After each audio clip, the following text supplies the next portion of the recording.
Students, in last video I explained you concept and importance of entrepreneurship from chapter 8, and today topic is Startup India. Startup India, a government initiative.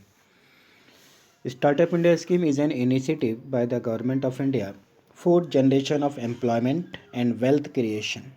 Student startup India जो scheme है वो Indian government का एक initiative steps है, एक initiative process है which is for the motive of generation of employment and wealth creation.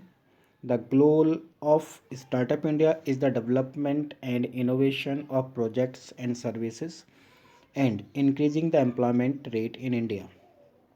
The main goal, the main aim, the main goal of Startup India is development and innovation of products and services.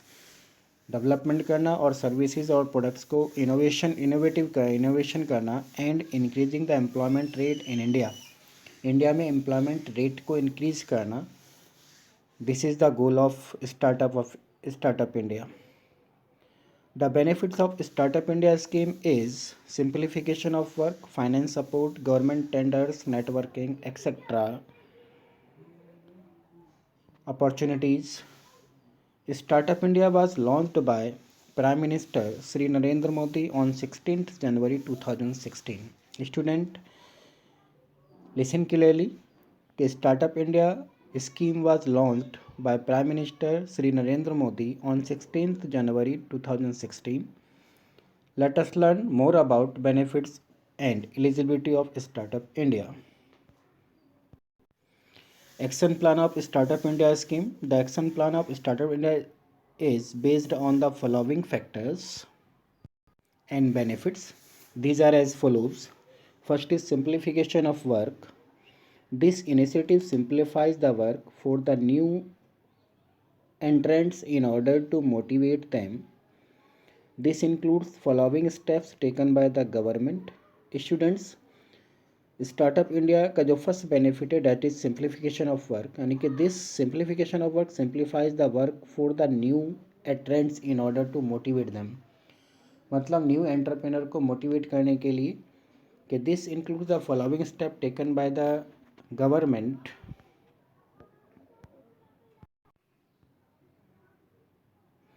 Firstly, the government has set up Startup India hubs where all the works related to incorporation, registration, grievance handling etcetera. Student, government of India ने setup किया है आपका startup India hubs where all the works related to incorporation, जहाँ पर सारे ही work जैसे आपका registration, incorporation work, grievances handle, problems अगर कोई है तो उसको हैंडल करने etcetera are setup in. Secondly, an application and an online portal is set up by the government to facilitate gen registration from anywhere and anytime. Second step is, this is the facility given by the government to the entrepreneur कि an application and online portal is set up. एक online portal setup किया गया है bye the आपका entrepreneur, by the government for the entrepreneur to facilitate on this portal to registration from anywhere any time. मतलब entrepreneur को किसी भी समय और कहीं से भी वो अपना अप्लाई करके अपना रजिस्ट्रेशन करा सकता है.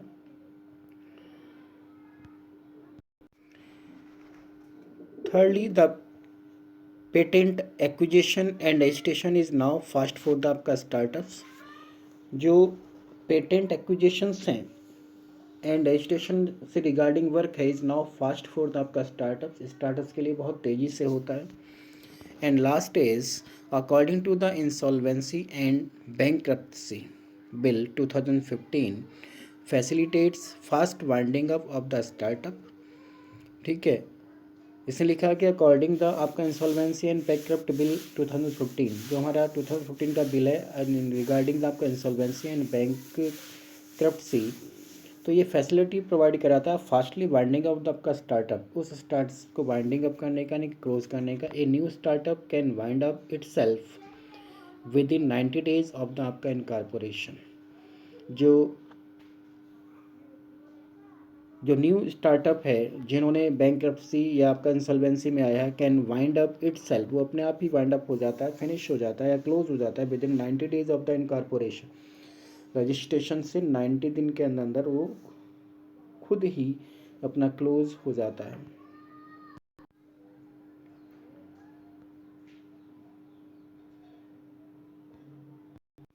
Now, second benefit is finance support. In order to motivate the startups, the government provides various financial supports to the आपका entrepreneurs. These steps taken by the आपका government are as follows. The government has set up a corpus of rupees 10,000 crores for 4 years, that is rupees 2,500 crores each year. From such fund, the government invest in various startups. तो the government has setup a corpus of ₹10,000 crore. जो government है 4 years में 10,000 करोड़ का benefit financial support provide कराती है, जो 2,500 crore each year provide कराएगी। From such fund the government invest in various startup, मतलब इस तरह से बहुत सारे स्टार्टअप्स इंडिया स्कीम में जो है गवर्नमेंट इन्वेस्ट करती है। सेकेंडली कि financial funds are provided investment in which leads to exemptions from the income tax on the capital gain, यानी कि जो स्पेशल फंड्स प्रोवाइड कराया जाता है investment in which leads to exemptions from the income, यानी कि जो इनकम टैक्स से भी एग्जेप्शन देता है ऑन द कैपिटल गेन पर। And income tax exemption is available for the startup for the first 3 years after the incorporation, और किसी भी स्टार्टअप एंटरप्रेनर्स के लिए रजिस्ट्रेशन से इनकॉर्पोरेशन से 3 years तक कोई भी इनकम टैक्स गेटिंग नहीं किया जाता बाय द आपका government. Under the income tax act, where a startup company receives any consideration for issue of shares which exceeds the fair market value of shares, तो such excess consideration is taxable in the hands of the recipients as income from other sources. Students, income tax के अंतर्गत जो where a startup यानी कि companies जो है receives any consideration for issue of shares, अगर कोई भी कंसिडरेशन कोई भी अमाउंट इशू ऑफ शेयर्स के थ्रू जो शेयर्स के फेयर मार्केट वैल्यू से अबव है वो रिसीव करती है, तो सच एक्सेस यानी कि जो एक्सेस कंसिडरेशन जो एक्सेस मनी रिसीव्ड करी है is taxable, that amount is taxable in the hands of recipient as income from other sources. तो इनकम टैक्स के अकॉर्डिंग एक सब हेड्स बना हुआ है ना, इनकम फ्रॉम अदर सोर्सेज के अंतर्गत वो टैक्सेबल इनकम मानी जाती है।